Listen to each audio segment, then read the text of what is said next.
listening to Our Stories, the Australian Army on Operations podcast.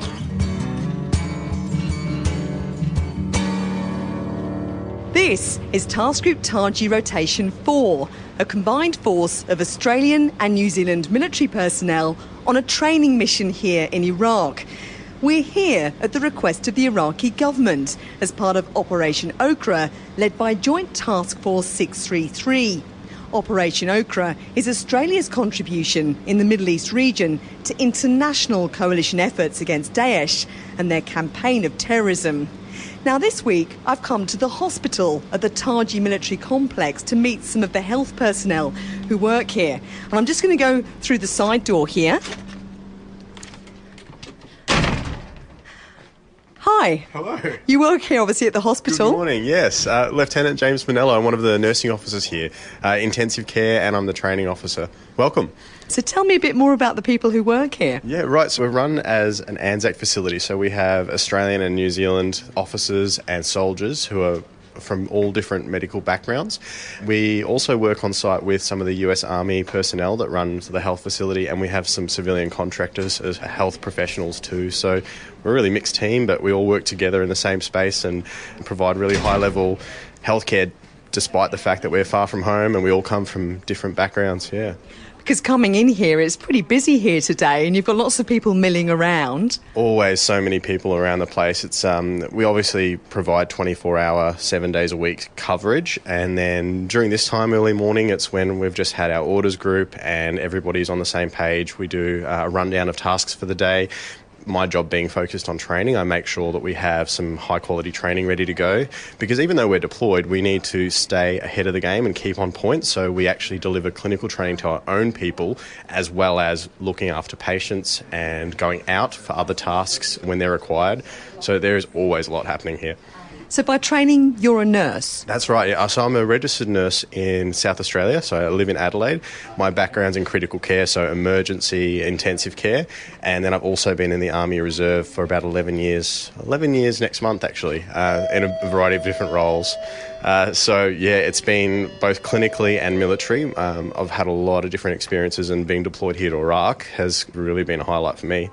So we just heard a buzzer go off there. Does that mean something's about to happen? No, that means that someone's come in with a medical or health problem to be seen by one of our medics initially, or a nursing officer, and then maybe a doctor. So we provide what we call sick parade, which is like a GP clinic back home, essentially where uniformed members can come in when they need to be seen for a health problem. And that way we have that option 24/7. Outside of hours, it's normally emergencies that they'll come in for, something that can't wait till morning, but right now is one of our busiest times for primary health. So just like a GP back home, we have to obviously keep our people healthy and working, because we're here to achieve our mission and work hard at our jobs.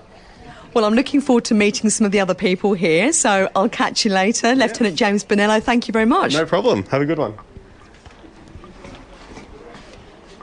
Hi there, I'm Captain Andrew Kyle, one of the medical officers here, one of the doctors.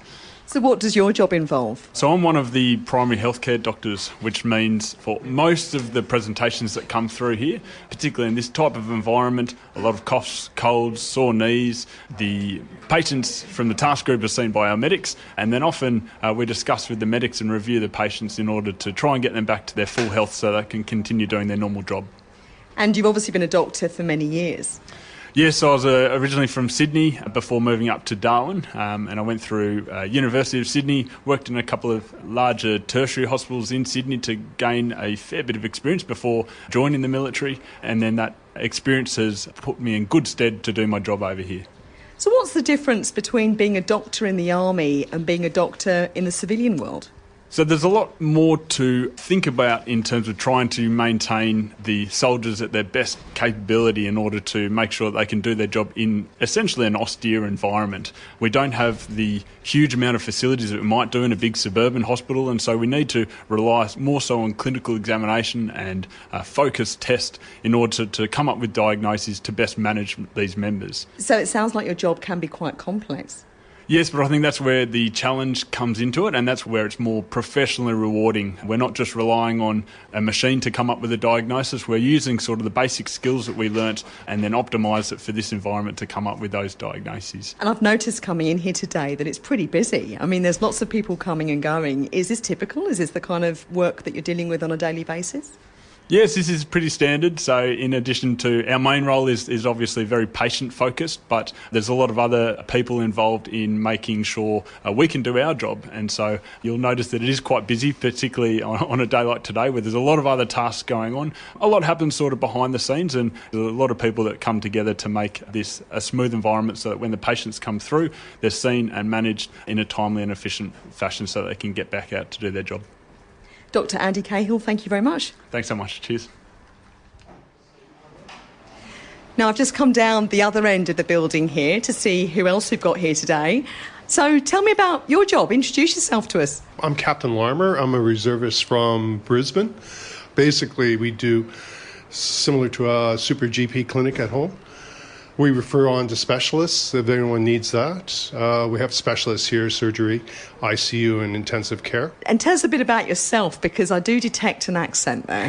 Yeah, I'm actually a Canadian by birth. I've been in Australia since 1994 at Christmas time. My wife being an Australian citizen, we have a 22-year-old daughter, and she's both Australian and Canadian citizen too as well.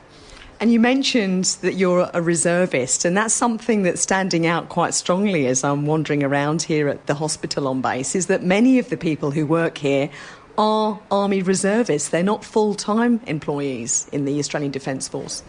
We're an interesting group because we're medical, and to keep our skills up and do them on a daily basis. The civilian aspect of it, that's what we do every day.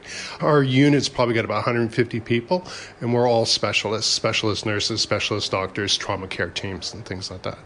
So being a reservist, then, it's important for maintaining your skills. Yes, very much so. Like, we can walk into basically in a situation, and we've done that job like yesterday.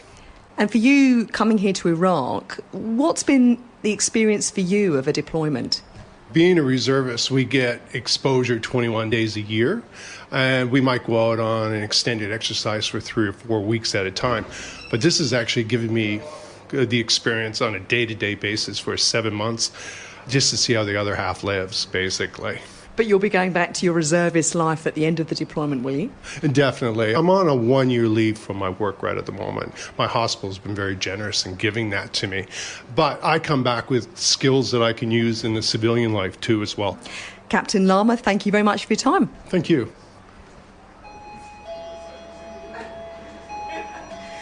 Now, I've come to see the most senior person who works here, who's Colonel Sue Winter.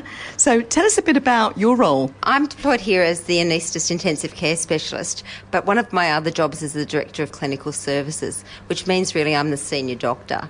I train initially as an anaesthetist, but I also have a secondary qualification as an intensive care specialist, so I'm a bit of a jack of all trades, really. Where else have you deployed to? This will mark my age in many ways, but my first deployment was Rwanda in 1995.